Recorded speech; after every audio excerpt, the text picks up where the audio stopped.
Oluyimba lwa King Saha lukyayongera munnange ate okusiikuula abantu ku mikolo.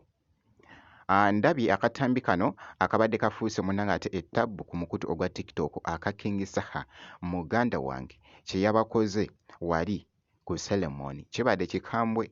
Oluyimba akamwanyi balunyumiddwa nnyo nga bw'okiwulya munnange bye ŋŋenda okubeera nga nkutuusaako maaso awo. Omukyala Rema Namakula bannange binyumye okkammala. Omukyala abadde anyumidde Gomesi bannange abadde ayaka maaso awo bye ŋŋenda okubeera nga nkutuusaako. Kw'ossa ate ne Spice Diana. Spice Diana munnange asanyudde nabo ababadde munnange ate ku ceremony emu eya Eriki.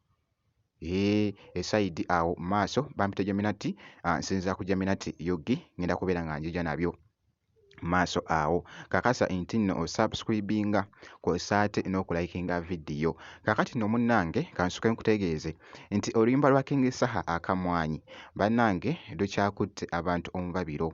Ebiseera ebisinga nti nno ab'oku mukolo oba abagole bavaayo munnange ne basaba oluyimba luno nti tukubiremu akamwanyi. King Saha naye n'asooka n'akabayimbira. Bibadde bitya? Katusooke tulabe embeera nga bw'ebadde munnange ku mukolo guno nga bw'etambudde mu katambi.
Omuyimbi King Saha bw'atyo bw'asobodde munnange ate okusanyula abantu be ababadde munnange ate ku mukolo. Ndabye nga oluyimba lubasiikudde bannange.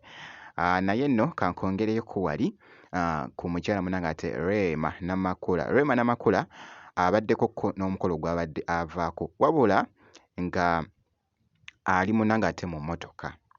Oluyimba lwabadde atadde mu background olubadde munnange wali lubadde lukuba oluyimba luno munnange ate lukusuuta esayidi eno.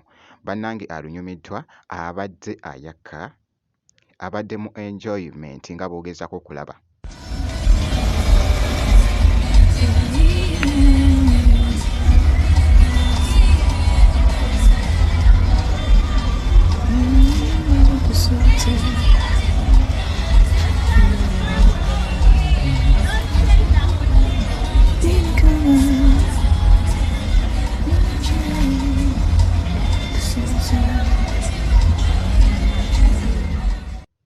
Katambi ako omukyala Rema Namakula. So bw'atyo munnange ate bw'alabiseeko mu katambi ako akabadde kakutte akati ku mukutu ogwa TikTok. Wabula nga nkwongeddeyoko omukyala omuyimbi munnange ate Spice Diana. Spice Diana yabaddeko ku mukolo munnange ogw'omwana mulenzi munnange ate Eriki ne munne mwana muwala. Kaakati nno yasobodde munnange ate okubawa performance.